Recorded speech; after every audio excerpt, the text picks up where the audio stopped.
Bon, salut, moi c'est la première fois que je fais une vidéo comme ça, à visage découvert. Ça se peut que j'ai l'air un peu mal à la l'aise, c'est normal, je le suis, je parle de ça devant une caméra, c'est la première fois que je fais ça. Mais j'aimerais donner mon avis sur la situation actuelle, la situation qu'on est en train de vivre, principalement à propos du pass sanitaire, mais pas que.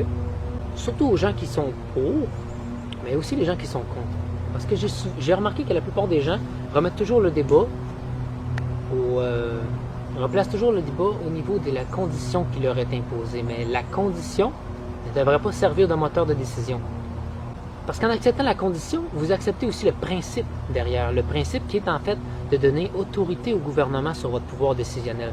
Ça, c'est très grave, parce que vous cédez votre droit au jugement et votre liberté de conscience qui va avec. Voyez-vous, toutes nos libertés découlent de notre droit au jugement. Vous n'avez plus de droit au jugement, vous n'avez plus de liberté. C'est ça votre liberté. La liberté, ce n'est pas de pouvoir se déplacer comme on veut ou se distraire à peu près comme on veut, moyennant quelques compromis.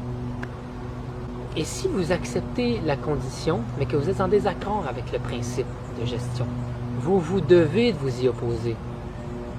Parce que même si vous êtes en accord avec la condition d'aujourd'hui pour le danger d'aujourd'hui, rien ne vous garantit que vous allez être en désaccord. C'est-à-dire que la condition de demain pour le danger de demain ne vous affectera pas. Je vais illustrer mes propos avec un exemple. On va utiliser le même principe de gestion, mais on va changer les éléments. Si par exemple, toujours au nom d'une urgence que vous êtes obligé de croire, comme par exemple au nom du changement climatique, le gouvernement arrive et vous commence à vous imposer un seul véhicule à essence par foyer. Ensuite, il commence à vous imposer un nombre de kilométrage maximal à parcourir durant la semaine. Ensuite, il vous impose un véhicule électrique en rapport avec la pollution, etc. Et puis ensuite, la quantité d'eau potable diminue. Donc, on va devoir contrôler vos ressources. C'est-à-dire qu'on va vous allouer une certaine quantité d'eau par foyer. On fait la même chose avec l'électricité, etc. J'ai posé la question aux gens, est-ce que vous êtes en accord avec ce principe dans lequel le gouvernement juge de ce qui est bien pour votre sécurité? Ils vont dire, oh non, non, non, non, je ne serais pas d'accord. Alors qu'en fait, le principe est exactement le même que nous vivons présentement. Et la plupart des gens prennent position selon la condition qui, malheureusement, ne les dérange pas. Ils détournent leurs yeux. Et là, les gens sont là à débattre concernant la vaccination, c'est bon, c'est pas bon, c'est dangereux, c'est pas dangereux, le masque, c'est bon, c'est pas bon, c'est utile, etc. Ça devrait même pas faire partie des débats, ce ne sont que des os à ronger. Tiens, rongez là-dessus, divisez-vous entre vous. Pendant ce temps-là, le reste continue de s'appliquer. On vous a fait accepter un régime dans lequel le gouvernement gère qui rentre chez vous, à quelle heure, sous quelles conditions, quand vous pouvez ouvrir votre commerce, au nom d'une urgence que vous êtes obligé de croire. C'est-à-dire que si vous ne y croyez pas, vous n'avez pas droit. Vous n'avez pas le droit de contester si on veut, sinon on vous remet à votre place. À coup de menaces, d'étiquettes, et puis on vous le fait accepter d'une façon tellement tordue, c'est hallucinant. C'est hallucinant que des gens ne voient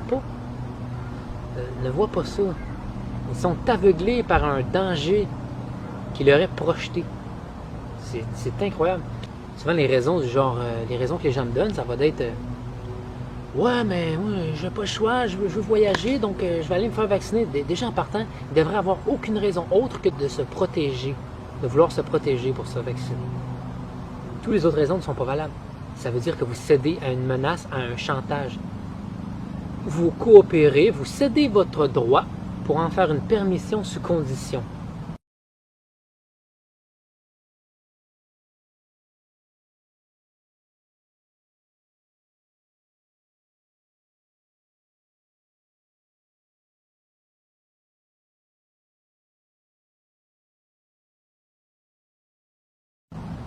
Conditions ne sont pas à l'abri des évolutions. Vous vous assurez que ça arrive. Vous acceptez une espèce de régime communiste, encore pire que le régime qu'ils ont essayé d'installer dans les années 40. Là, les gens disent souvent à propos de ça, encore une fois, ils ramènent tout aux conséquences. Ils vont me dire, c'est une insulte aux gens qui ont connu ça, les gens se faisaient tuer, etc., etc. Vous vous rendez compte que vous évaluez un régime communiste, une dictature, selon les conséquences qu'elle apporte. Vous devriez l'évaluer selon son principe de fonctionnement. C'est comme ça que ça s'évalue, le principe elle-même, même si les conséquences sont différentes. même que le principe est bien pire parce qu'il est absolu. Il inclut toutes les libertés et vous acceptez de les céder sans même savoir que vous le faites. Quand on me sort des phrases genre « Ouais, mais ta liberté finit où commence celle des autres. » Mais justement, la liberté collective prime sur la liberté individuelle.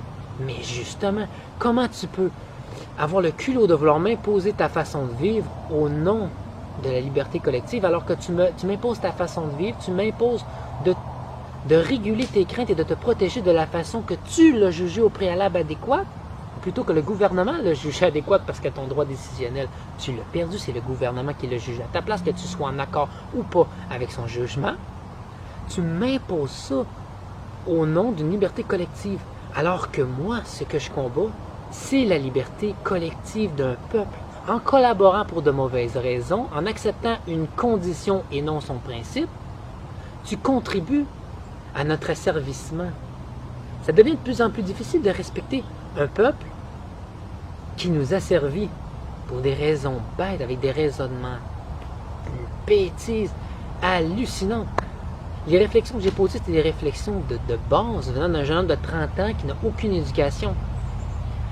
C'est un niveau de conscience que tout le monde devrait avoir dans la société. Ça devrait être le niveau de conscience le plus bas. Or, on voit présentement que les gens les plus instruits, qui ont reçu une éducation conventionnelle, disons, ce sont les gens qui ont le moins d'opinion. C'est drôle quand même. Ils nous sortent toutes les mêmes phrases. Ils nous sortent toutes les mêmes opinions. Bref, essayez de penser à ça. Ne prenez pas position sur quelque chose en rapport avec la condition ou la conséquence de ce qui vous est imposé, mais le principe derrière. Le principe qui forcément amène à quelque chose. Ce principe-là ne peut pas être accepté au nom de aucune urgence. Bien au contraire. En cas d'urgence, tout choix de vie, tout choix devrait revenir à l'échelle de chaque individu. Parce que chaque individu vit la situation d'une façon différente, à un niveau différent. Souvent, les gens me disent, parce que moi, je ne porte pas de masque, non, je n'ai jamais fait ça, je ne suis pas capable de collaborer. Non, pas parce que et ça me produit un inconfort, ou c'est même pas la question, je suis incapable d'en mettre un. Parce que l'accepter, c'est accepter justement le principe qui vient derrière, c'est d'accepter de conditionner mes droits et de placer le gouvernement en autorité sur ma décision. Or non, moi je ne ressens pas le besoin d'en porter un, ni pour moi, ni pour les autres. Je n'évalue pas que c'est une mesure adéquate, je n'évalue pas non plus que c'est nécessaire. Et puis, je tiens à ne pas me compromettre, à garder mes valeurs, mes convictions intactes. Parce que si je n'arrête pas de me compromettre de cette façon-là, si je vis selon les convictions d'une autre entité que moi-même, je vais finir par ne plus savoir qui je suis. Je vais finir par ne plus exister. Mon âme, si on veut, mon être, ne pourra plus exister dans le réel. Et à terme, il va devenir un inconnu pour moi-même.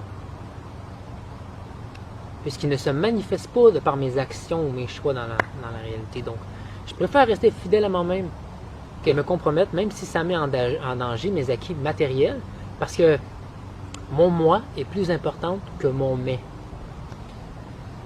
Donc, ça devrait être le cas pour tout le monde. Bref, je pourrais continuer toute la journée, mais c'est simplement pour dire, respectez-vous, et pour prendre une décision, évaluez le principe de quelque chose, vers où le principe nous amène. Parce que présentement, c'est extrêmement dangereux. Chaque individu devrait être en mesure de juger de la situation. On me dit souvent, ouais, mais on me dit, pas souvent, mais on m'a déjà dit ça, t'es déconnecté de la réalité. Je le dis. Selon moi, celui qui est déconnecté de la réalité, c'est celui qui vit selon une réalité qui lui est rapportée, et non une réalité qu'il vit. Or, présentement, moi, dans mes réalités, depuis 2 ans, je n'ai, moi-même, aucun ami et aucun proche vécu des conséquences en lien avec la COVID, la soi-disant pandémie. En revanche, tous ont été affectés par les mesures prises pour contrer la pandémie. Donc, qui est déconnecté de la réalité? Est-ce que vous vivez selon votre réalité ou selon une réalité qui vous est projetée? Selon une réalité que vous êtes obligé de croire? Je suis désolé, je ne peux pas le faire et je ne pourrai jamais céder à aucune menace, aucun chantage. Donc, qu'est-ce qui va nous arriver aux gens comme moi? Parce que les gens s'en foutent un peu tant qu'ils ont le droit de se promener, de se distraire normalement, hein, de poursuivre leur but qui pour la plupart des gens se limite à la distraction, à se distraire. Mais je vais devenir quoi? Je vais finir par ne plus pouvoir je ne plus finir plus pouvoir gagner ma vie. Je vais perdre mes biens matériels, c'est une évidence. Et je vais perdre la garde de mes enfants. Ben oui, parce que si on poursuit la logique de la chose, je vais devenir un danger pour mon enfant, etc., etc. Je ne pourrai pas l'envoyer à l'école. Donc, les gens partant à DPJ vont s'en mêler rendus là, etc., etc. C'est incroyable que les gens ne voient pas ce qui se passe en ce moment, alors que c'est d'une simplicité infantile. Vraiment, là, il n'y a qu'à regarder, il n'y a qu'à évaluer la chose, vous allez comprendre. Donc, pensant à ça, je pourrais en défiler comme ça toute la journée, mais ça ne finirait plus sur tous les sujets.